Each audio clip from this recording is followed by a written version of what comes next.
1989年，李嘉欣出演處女作《花月佳期》，正式進入演藝圈。同年，佢攜手陳百強主持咗香港時裝節。喺上個世紀80年代，陳百強係香港最紅嘅歌手之一，俘獲迷妹芳心無數。據李嘉欣話，佢亦都係其中嘅一個。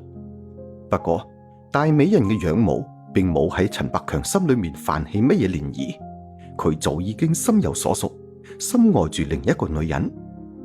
喺何超瓊16歲嗰陣時，佢考上咗世界頂尖嘅文理學院雅瑟學院。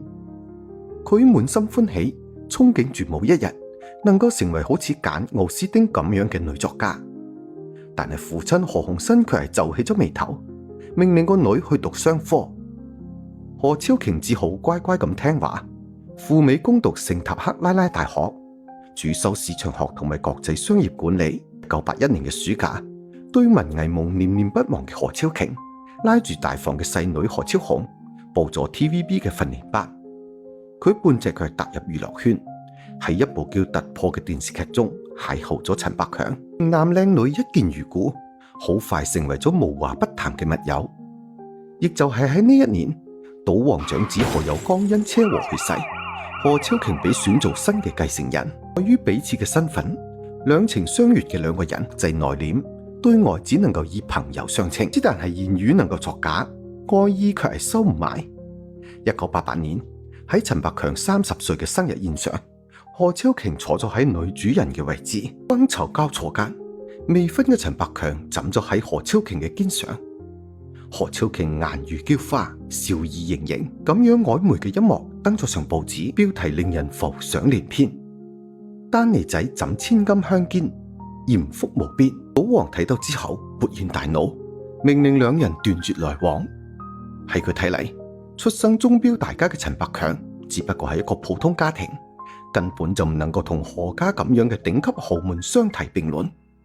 而何家嘅繼承人何超瓊嘅丈夫必須門當戶對，裨益家族。賭王精心算計住何超瓊嘅婚禮，最終選擇同埋船業大亨許家進行商業聯姻。第3章豪門婚姻，一個束縛，一個掙扎。1991年，何超瓊帶住10億嫁妝，風光咁嫁入咗許家。陳百強目送所愛之人離嫁，以哥哥嘅身份出席婚禮。第2年，陳百強宣布退圈。再後嚟，佢以酒吞服安眠藥，世間再無陳百強。何超瓊不顧人妻嘅身份，執意扶靈送別陳百強。喺葬禮上，一臉憔悴嘅佢抱住陳百強嘅母親，喊到雙眼通紅。呢段愛而不得嘅虐戀喺何超瓊嘅淚水中，再亦都等唔到後續。何超瓊仲係許太太嗰陣時，李嘉欣就成咗全港闊太嘅公敵。出道咁多年，佢拍咗唔少戲，但係大多數反響平平。比作品更有熱度嘅，一直係佢嘅顏值同埋緋聞。李嘉欣索性就佛系搞事業，將心思花咗喺傍富后上。唔理男方有冇家室，只要滿足有錢、對佢好呢兩樣條件，佢就來者不拒。